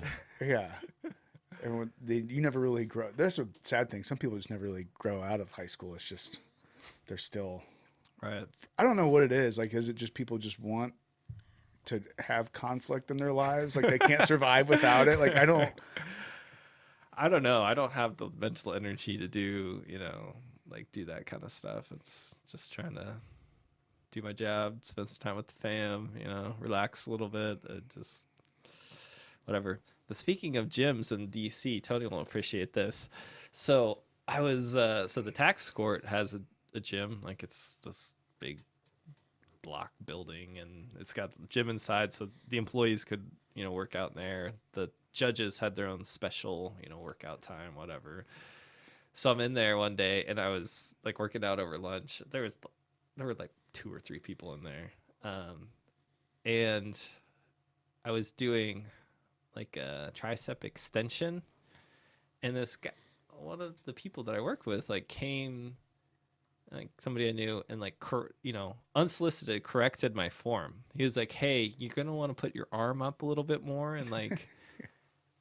I was like, who asked you? Like, how to do it? Like, if I want to do my tricep extension like this is how I'm gonna do it, but anyway, it's just kind of like to that whole like growing up or not or whatever. It's just like interesting to me, that feeling of like, oh, I've got to, show my superiority in lifting form here to rather than just like let somebody work out in peace. Like I found myself like I've been in the gym because I used to be like real big into powerlifting. Right. I used to be about like 40 pounds heavier than I am now. So like, but the only time I would consider doing that is if I saw somebody doing something like that looked like they were gonna like hurt themselves. Right. I'm like, but even now I'm like, you know what? There's enough YouTube videos out there. Figure it out, bro. Here's the real question: were his or her triceps bigger than yours? Yeah. Yeah. I don't think so. Yeah, that would be an immediate piss off. Yeah. Unless you look like Arnold in the 80s, don't tell me what to do. Don't tell me what to do. So you left DC. Were you? Did you have kids while you were there, or was it just you and your wife? So you. Oh no, we had. I wasn't sure the timeline of how. Let me think. We had 3 when we moved there, and we had. That's got to be a big decision. We had number right? 4 while we were there. Yeah, so we lived out in the suburbs in Maryland. I mean, I feel like most people with kids live out in the burbs somewhere, commute down. So it was hard. I mean, it was a good learning experience, but just totally different pace of life and kind of intensity to life. Had your $1 million 1,500 square foot house. Yeah, right. Well, no, I was tell people that I feel like DC, or at least my perception of it, is like everybody lives as close to the city as they can afford. Yeah. Like, you have this radius kind of out from the city, and obviously the people, who aren't loaded live downtown. I mean, you live in a studio apartment if you're single or, whatever. But if you got a family, it's kind of like, how close can I get without, breaking the bank? And it was just kind of crazy because as you get like each mile closer to the city, it just gets more and more expensive. And like our house that we bought, I mean, we live 25 miles outside the city, it's still expensive, but same house, you go a mile closer, it's like another $100,000. You go another mile closer, another $100,000. Like just you could just see the prices kind of incrementally go up. But yeah, having kids was, it was just busy. My wife will tell you, like, what do you know? You weren't even there. You weren't even around. And it's fair. I mean, I would wake up if I left my house Well, when I was working at the firm, if I left my house by 6, like the traffic wasn't that, it would only take me like 45 minutes to get there. If I left like 6:30, it'd take me an hour and 15 minutes to get there. If I left at 7, it would take me an hour and a half to get there, so I would try to leave by 6, and I'd usually get home, like 7:30 or whatever. So basically missed all the waking hours, of the kids, other than like get home and like throw them in bed. So Was that the part of the decision to move back to Ohio? yeah, or- that was definitely part of it. Was and everybody's different, right? To a lot of what we've been talking about. So I don't want to, I'm always hesitant when I say what we decided to do or what works for us. That's some sort of blanket statement that that's the right thing to do. I mean, we know we have good friends who still live in DC and they love it, and like good for them. It's just it fits their personalities better. For us, it was great. It was a great learning experience. Culturally, we got to see a lot, experience a lot, made great friends, had great work opportunities. I learned a lot professionally, but for us, didn't seem like it was sustainable longer term, just with the kids. Like I wanted to be around more, wanted to see them. And, like I said, just a different kind of pace and intensity of life. I felt like when we moved, I told people, it's like, everybody here's just dialed down a couple notches, right? like at the grocery store, at the gas station, just everywhere. Like everyone's just a little. Well, it's definitely you get that in the big cities. Like I said, I spent a lot of time in New York. I had friends that were born there, and talking about the housing thing. So the house that they were born in, I think it was like 100 by 50 foot plot. That was the plot. It was something right around there. And I had went back. We saw it was years ago. Even now, I think they said like their parents bought it for, I'm going to say it was like 75,000, like way, way, way back. Right. And then in the early, maybe like 2000, late 2000s, like 10ish, somewhere around there, something like that. We'd gone back at one point and driven past it. It was for sale for like $500,000. And the plot was like literally 50 feet wide by 100 feet long. And like the house sat on it with a little bit of yard. And it was like, man, like, and going into the city, like, it's great. Like, really, it's a neat place. The food is incredible. Like, but that was always the thing to me. It was like, man, to be able to raise a family here, especially like New York, it's hard to get into. Like, you can't just drive somewhere, even if you live on Staten Island or if you live in Jersey. Like, if you live in Jersey and trying to drive into the city, hours and hours, or even taking, the trains or whatever, the subway, like you're still looking a lot of time. It's like, that was always my thought was this would be a really cool place to live. Like if you were single or, if you're married and just didn't want to have kids, but man, but to try to raise a kid there, like a lot of people do, like and maybe it's because, I grew up in Ohio where it's, I look out my front porch and it's a cornfield. It's nice, like, it's just a different kind of mindset. And like you said, people are turned down here a little bit. And I feel like the further like south and like west you go, like people just like turn that knob down even more. I mean, dude, that's the deep south right there. So everybody's just super slow, like super friendly. Right. But it's funny too, like even the friendly thing, there's like New Yorkers they're really friendly, but they're friendly in their own way. Right. Like, like when they're screaming at you and cursing at you, they're not really mad at you for the most part. Right. That's just like, oh, that's just how you communicate. Oh, okay. Like, understood. Like, Yeah. No, but it's,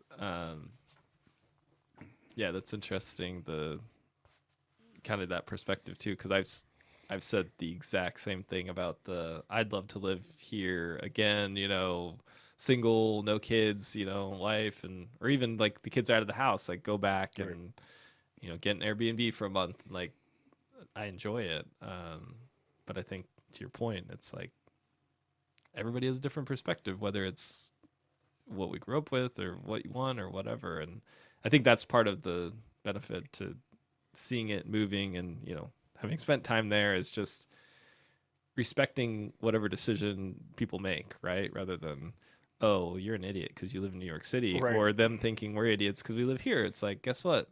None of us are idiots, right? We're just doing to each their own. Yeah, we're doing what kind of works best for us. And I think it's easy to kind of pass a value judgment on somebody whose decision is different than yours when again, going back to the understanding of like, okay, well, yeah, they're born here, they live in New York, right? Good for them. Or, they're going to stay here a little longer. I mean, we have friends who live in New York and we visited, and like they had friends who had, like, oh yeah, they live up there and they've got a 2-bedroom and they've got 4 kids, and they're like, Be tough. not for me, Yeah.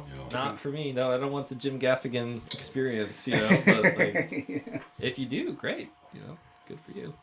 I have a question. Can I circle back to when you went to British Columbia? Yes. So you were there for... Did you just say circle back? I know. I circle jokingly... down. Jen. Chinsaki. I know. I imagine... No, she stopped using that now. She doesn't use that anymore. I imagine my dark red hair as I was saying it just for you, Timmy.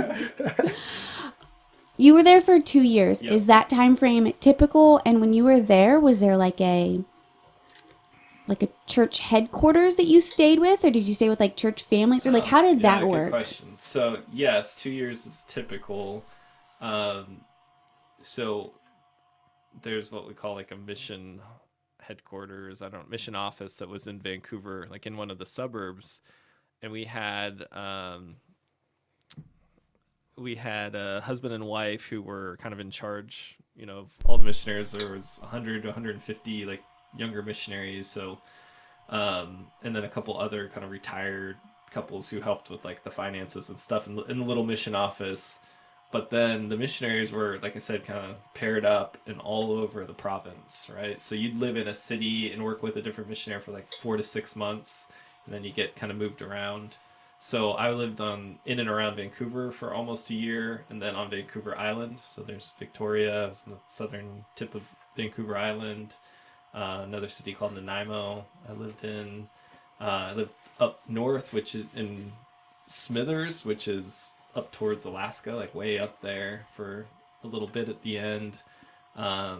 So it's just kind of every 6 weeks, like some missionaries, like their time is up and they go home and new ones come, and it's kind of just a rolling, cycle of people. It's not like 150 people got called to go there, boom, they show up on the same day, they're there for the exact same time, they leave. It's just a continual kind of process. And then the couple who is kind of presiding over, helping run things, deciding assignments of who's going where, they're there for 3 years, and then another individual. So that was a little different. Like we said, hey, we want to go. The church actually like reaches out to them and says, hey, will you do this? So it's kind of comes out of nowhere for them. Like, and at the time I was like, oh, well, that's not that big of a deal. Like, cause you get to go and, kind of hang out in this cool place. But now that I like have a real job, I'm like, oh my gosh, like people are like leaving their jobs, like selling their house or, renting out their house and like moving somewhere for 3 years. I'm like, that's a huge, huge sacrifice. One of my buddies from BYU, he's from Southern California, but his dad got asked to do that like when my buddy was in high school. So they moved to McAllen, Texas, which is the southern tip of Texas, right across from the Mexico border. Beautiful San Diego. He's a freshman in high school. Like, boom, they moved to Texas for 3 years. So he had 3 years of high school in Texas, and so You and your wife and your family, like, could that call come? Because you guys are part of the church now. It could, but there's highly unlikely that, there's however many millions of members of the church, and there's like 300 couples that do that at a time, so it's usually people who are like, usually I'm retired or later on in their career, not always, but it's possible, but not probable. Now say like I guess the scenario around like if someone was like, yeah, I'm not, like, I don't like, they have something going on where that's like, we can't do this, or we're not going to do this, or like, is it, because obviously when you went, it was like a volunteer thing, right? Where you said, hey, I want to go do this, sure. But being called like that, how does that whole scenario work? As far as have you ever known anybody that personally that's done that, or? Well, I mean the ones that we worked with, I mean, he became so it's called a mission president. I mean, it's just the person who presides over the mission. So my mission president became a, really close mentor to me. Somebody I got to know, well. And I mean, he was an attorney as well, kind of paused his career. Kids were out of the house. But I think most of the people they ask are kind of, at a point where they know they'll say yes. There's no compulsion to say yes. It's not like if you say no, there will be church discipline and you're in bad standing. I mean, I just think it's more of a function of the people that they ask are people who are going to say yes, right? So it's they're not just like pulling names out of hats. No. I mean, it's I don't know all the kind of inner workings, but there's some, process, I'm sure, of like, hey, here's the likely pool of candidates who, would be in a position. I got you. Like, that makes sense. To serve. District 3, Jacob Dean. Yeah. It's not a reaping scenario. So. Yeah, I guess I didn't think about that. Well, and it's, I mean, it is different, and so they've changed things a little bit. But it's funny when you were asking me about that. Like in my 19-year-old brain, one of the hard sacrifices about being a missionary, in addition to being away from your family, is like not supposed to watch like TV, listen to music, like for 2, it's like focus on spiritual, what you're doing, right. Like studying. And so when you're 19, you're like, I mean, that's a big deal, right? Like, I want to be able to watch movies. And like some of the older missionary couples, like it's just different, right?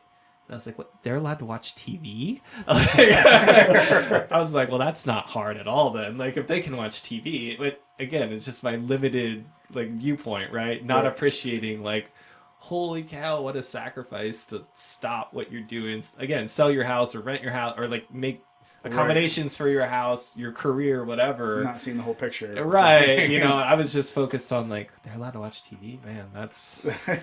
I could do that. So. Different perspective, for sure. Yeah. But it was interesting, too, because it's, you kind of learn some, like, addition to people, like, money management, like, you pay to go, but they would... Like all the money would go to church like headquarters, and then it gets distributed out, kind of depending on where you live, right? So British Columbia, it's more expensive to live than in Central America or something, and so we have like a card that you get like a set amount, kind of. So what do you get? Almost kind of like an allowance. For just for food, gas, whatever, and so you get there's some funny stories, experiences of 19, 20-year-old kids trying to manage their finances on their own. Right? It's like if the money runs out, like that's all you got until next month, and I hope your buddy saves some, right? Exactly. Buy you lunch. Exactly. Like we've talked about that too. Like I think it'd be some of the things that like in the schooling systems and stuff that, man, like, some of the stuff they're teaching kids, like we could probably replace some of that with actual real life things, like in money managing or taxes, or being able to understand some of those things that go on. Or just like I'm a big advocate, I guess, for education in general. I think good thing, but more practical and applicable stuff. Right? I'm not an anti. The arts person. Like I think there's value in studying, right, arts and humanities and history and all that stuff, but not to the exclusion of some of those other things too, right? And I think about like personal finance. That's something everybody's going to have to deal with, right? At some point, and you learn nothing about it at school, right? Like what's a mortgage? And as adults, an interest rate, right? How do they change, right? Like, what's an adjustable rate versus, what does it mean to vary? But even, I remember going to law school and like learning about what a mortgage is and like what a foreclosure is. And I had taken like business classes. I was a finance major in my undergrad, but like hearing it again in like a different way and like actually explaining kind of what these terms meant and like, oh, okay, like. I get it, and I don't know that it has to be that in depth, for high school kids, but Right, introduction just to the understand, topic. like, hey, if you get a credit card and it has a 25% interest rate, guess what? You're not going to be able to pay it back, making $10 an hour. Like that Right. acknowledgement of, I always, said one of my most expensive and best lessons I've ever learned was I bought a car. I've bought a lot of cars, but my first car I bought from a dealer. I was like, I don't know, maybe like 18 or 19 or something like that. And it was like one of the dumbest things I ever did, but it was a lesson learned that like learning what interest rate is and what your credit score is and how much like, oh, we can get you in this car. Yeah. For, 8%, 10% interest rate on this $20,000 car. Like, and you realize I just paid $40,000 for a $20,000 car. Right. Wow. Like that was dumb. Like, years later, but then it's like, okay, maybe I should learn more about these things and understand them. Well, like transaction costs, right? Mm-hmm. I mean, you buy a car and sales tax and tax title fees. Yeah, starting at $20,000, $30,000 later, here you are. Yeah, I mean, I think that's something that's definitely lacking.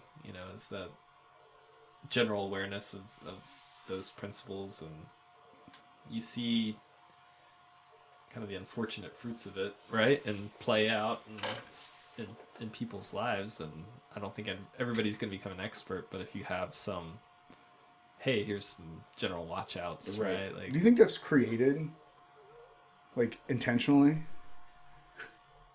Or what do you mean, to like hold us down so that not necessarily like the 18-year-olds, they can keep preying on them at the car dealership? In a sense, is like it like the car dealer lobby that's keeping this out of out of school? So I'll say it like in a very extreme sense, maybe to pull it back, but as an extreme, like there's people believe that like the educational system and everything is constructed in a certain way, right. You're supposed to go out there and get the factory job and to make just enough to stay alive and just enough to pay your interest rates and just enough to, here's the line of credit. You know what I mean? Like it's sometimes like if you really go down that rabbit hole, and obviously there's people that have, but like, man, it just seems like a little bit of it is just tinged to like, to kind of keep people in the loop, in the, that backfeed system of like, you gotta go, you gotta make things, you gotta spend your money on the things that we make so you can just keep on doing and, all right, we'll give you a little bit of credit to help you out, to get you that next nice thing, and then you're on the hook for forever. And then they're like, well, you have to get ready for retirement, so you got to put your money in there too. And it's like, at some point, it seems like it was just kind of it kind of maybe organically happened, where like the banks and stuff realized that they can make money and all these different things, but the educational system just seems. I know a lot of people think if I would have told myself this a year ago, I'd have been like, what are you talking about? But when you look at what kids are taught and how they're taught and the structure of, I heard it put really well the other day that like public schools are essentially, people are put into a room at gunpoint and forced to get along. Like it doesn't necessarily work like that. Like if I get a job, sure, if I want to keep that job, I have to play nice. But if I work with somebody that is, just a terrible person and I don't like him, or we don't get along, or my boss is just a terrible person, well, I can quit. Like I can leave and get another job. But kids don't have that choice when they go to, like, if you put them in a public school. So it's either that, or if you can afford a private school or homeschooling, so those are your three options. And for most people, well, it's the public school. And that's the scenario that's been setting there. And I heard it put really well too, that, they're forced to pay attention to this mediocre person all day long. And that's nothing against teachers. They have an incredibly important job. But it just called them a mediocre person. Well, it was the person that was quoting. No offense. No, it was the person that was quoting. No, I know. Because let me back up a little bit. The reason that conversation started out was teachers. Circle back to that. Yeah, I'm gonna circle back. Actually, I'm not even gonna circle because I'm gonna start before that. The reason that was brought up was teachers don't get paid enough, and I totally agree with that. Teachers don't get paid enough. So then it was, well, how much do teachers make? Well, I don't know the number. And then initially I'm thinking, because I like teaching people things. Here's my hot take. I'm interrupting. Yeah. All right. Another quick technical difficulty that I'm going to have to figure that out. But he was interrupting you Yeah, you were interrupting me about I me said- calling teachers mediocre. No, I said good teachers don't get paid enough, and then you agreed. Right. So that was the True. point. That was the point. Yeah, or and something. so like I really enjoy like being able to teach other people things. So I was like, you know what? And I thought about being a math teacher when I was in high school. I could probably be a math teacher. And then you think about, well, I'm gonna make $35,000 the rest of my life. Like, yeah, no thanks. Like I didn't go to college. You know, Yeah, but when you had your summers off, bro, you could have been day trading crypto. yeah. But so that was the point, was like, you know, maybe that's why we have mediocre people in the front of the room, is because, and I don't want to offend teachers, but there's a lot of people out there that go, unless you have a passion for it, you know. And one of our good friends, Dan Leach, phenomenal. He's a professor. Yeah. You know, he teaches, and I'm sure he doesn't get paid enough. But unless you have a passion for it, you know, a lot of people look at $40,000 a year. That's pretty much where I'm going to max it, depending on where you're at. You know, as like a public school teacher, it's like a lot of people look at that and go, "Oh, I'm not going to do that. Why would I do that?"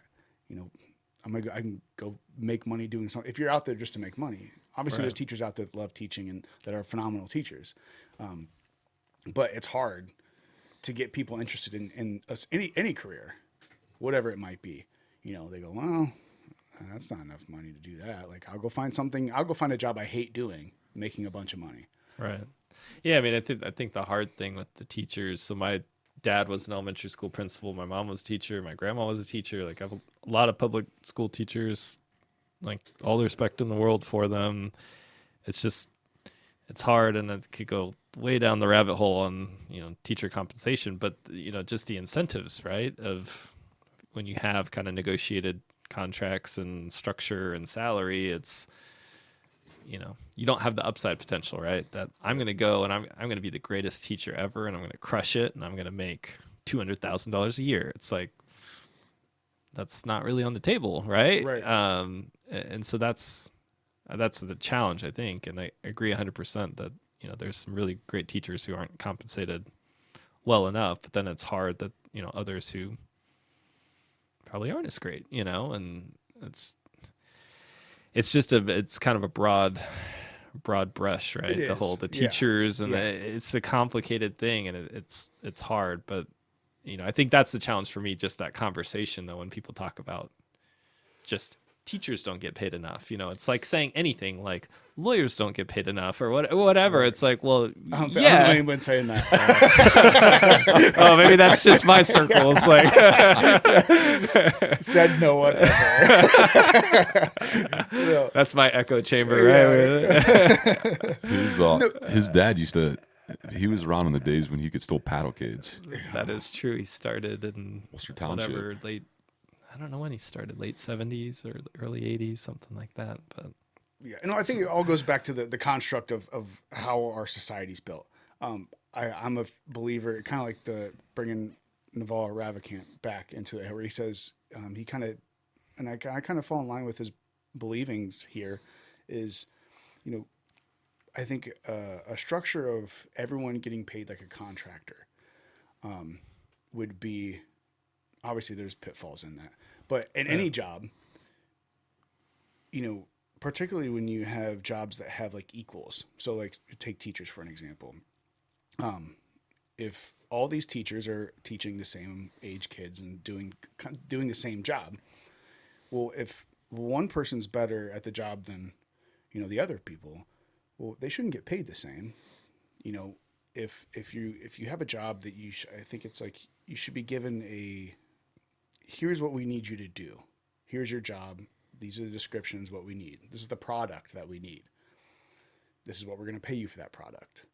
Okay. Well, if I can get that product to you in 2 days, whereas it might take most people 5 days, then I should only have to work and get that product to you. And now I have my other 3 days where I can go provide a product for somebody else. So it kind of ties into the school aspect of the public school teaching is, well, if you have one child that could do all the work in 2 days, why do they have to sit through all 5 days? And then why don't we use the rest of those 3 days to teach them something else?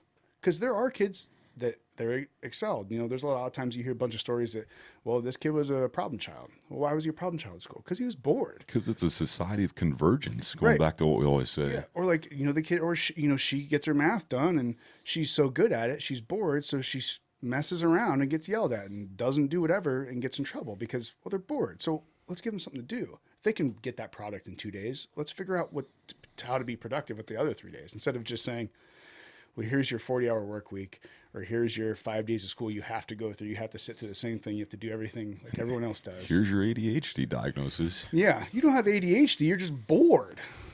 You know, I get. Yeah. No, it's. I mean, that's the flip side, right? We were talking about teachers, and then this is the learners. And I mean, I've got kids in the public education system, and so I have a vested interest in it. And I think that's the challenge, right? Is how to engage them or keep people at kind of disparate, ends of the spectrum, right? And how to engage everybody, right? It's not structurally, it's not fit for that, right? And you have individual teachers who are great at adapting and creating, and you have some districts that are better than others at thinking about kind of systemic ways to provide outlets. But I think as a whole, even the ones that have good programs, a lot of times they don't kind of kick in until later on, right? I mean, later elementary school kind of at the earliest. And so you still have some years where maybe you're not engaged and you lose kids, right? Because they're just like, this is boring. I mean, I remember like sitting in first grade, just like watching the paint dry, we're just learning stuff I already know. Like, and great teacher, great principal, my dad. I mean, it was as good as I could ask for in terms of, people who were supportive and nurturing and all that stuff. But the subject matter was stuff that I'd already learned, right? But there wasn't a great... Bro, who'd you have? Do you have Mrs. Abbott? No. No? No. Who'd I you had have? Mrs. Durham. Ah. I don't know how you guys remember. I talked to her like a few, not too long ago. So I barely remember my high school teachers. Super nice. Yeah, super nice. Like, it was a good class. Like I said, my dad was a principal. I had good experience, good friends, but just from the learning, it's like, okay, well, we don't have a system that's, if you already know this stuff, to like have the first grader learn something else, right? Well, it goes back to kind of I was talking about the construction of the financial system. Like, I see it all as kind of tied in together as like maybe this thing that we've built. And I've heard a lot of people say that it was built around like, the early 1900s when we had the Industrial Revolution and everything that came out. And Sir the Ken worlds. Robinson, the paradigm of education. Yeah, so like, and it ties into, maybe we are doing some things good, but why don't we focus on what can we do better? What can we do better? What can we improve on? And maybe, and when you say I'm going to use the word normal person, that we need to redo. Dangerous. Yeah. But talking about redoing the entire educational system, like, what do you mean?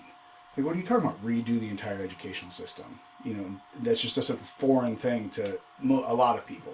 Right. To completely just go, you know what? We realize this isn't working. Let's completely redo it all.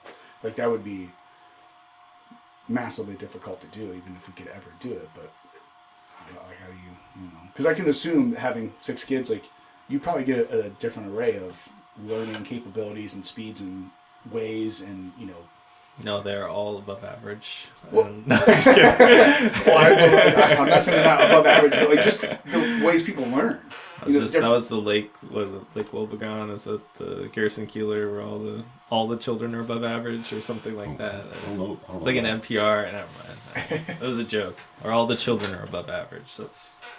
Yeah, but what's the parameters that we're using to decide that? You know what I mean? Yeah, dude, I can look at Jacob's children. They're like filling out their men's applications. My children just destroying TVs and breaking front teeth. Just climbing over stuff. Whatever. I told you earlier before we got on about my daughter breaking her toes, lounging around. So my children going through the agoge. Yeah. Well, I appreciate you coming on.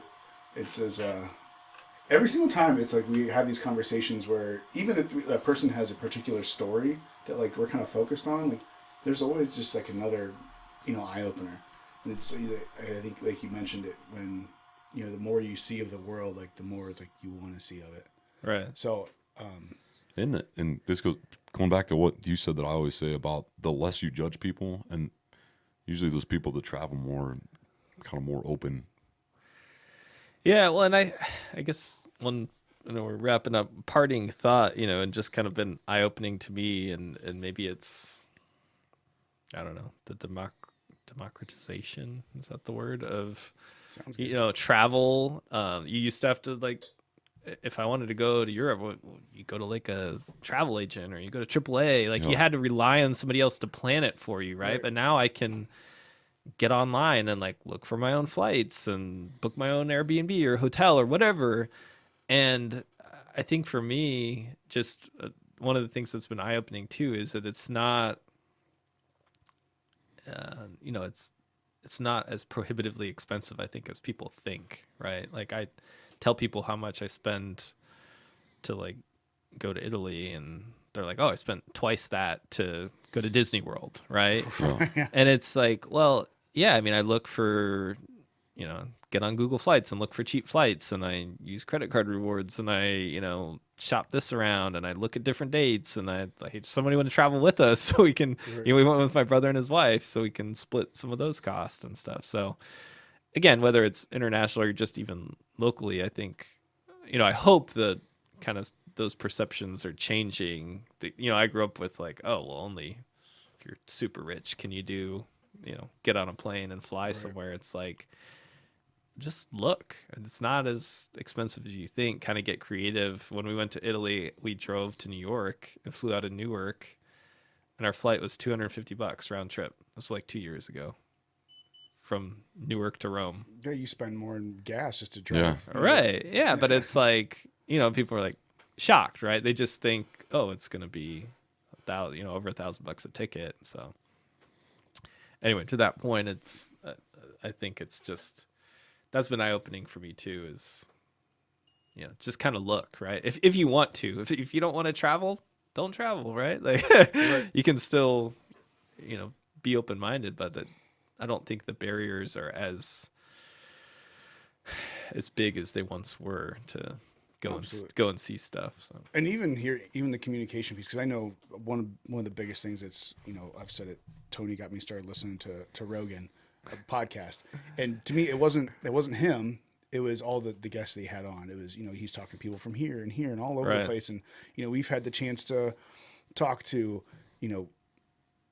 Glenn, who, his family immigrated from the Ukraine, and like all these different people from different backgrounds and all these different experiences. And, I may not be traveling all over the world, but it almost kind of feels like it sometimes. When the more you listen to different people and different ideas, and from different walks of life and different aspects, it's like, it's really neat. I feel kind of like I'm not seeing it firsthand, but it's kind of, I have more of an imagination now than I think I've had in probably 20 years, just because it's being fueled with all these different viewpoints. And no, exactly, and that's, again, I think that's the point, is there's not one right way or wrong way to do it, right? And so maybe it's traveling, locally, maybe it's traveling internationally, maybe it's, talking to a bunch of people, right? And bringing them to you and like, let me learn from you, like you're doing, and so I think that's,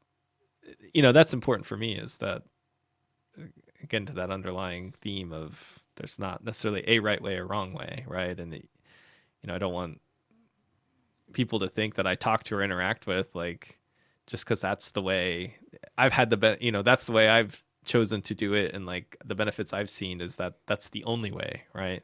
Like, that's the only way to engage with people from other cultures or broaden your mind. It's like, it's not, right? It's a way, and there are other ways, and listening to people, right? I mean, how many people just don't do that? Don't listen to people that have a diversity of opinions. I mean, that's a huge thing you can do. Yeah, it can be hard to do sometimes. Especially when you're always right, like Tony. Well, I'm never right. That's why I listen so much. Well, it was a fantastic conversation. Thank you. Thank you, Jacob. Thank coming you. On. Pleasure. Hopefully, see you again. Maybe I hope want so. to start traveling I hope at some to be point. seen. Maybe the COVID will will help. We'll slow down a little bit and people start traveling more. And we've been looking to eventually do some more traveling. So Happy to. I've been a de facto travel agent to many persons, so I'm happy to share some advice or tips if they can be of benefit. yeah, so. if I ever go anywhere exotic, I'll make sure to. Hey, Tony, what's Jacob think about this? Tell me where to go. We need to go to Idaho. Is where we need to go. Yeah, I want to go Hang out out with west your for brother. sure. Yeah. Well, then you take the podcast on the road. You too. Talked about that. Yeah. Do it. Yeah. Awesome. Thank you. Yeah. Thank you. Thank you guys. Till next time.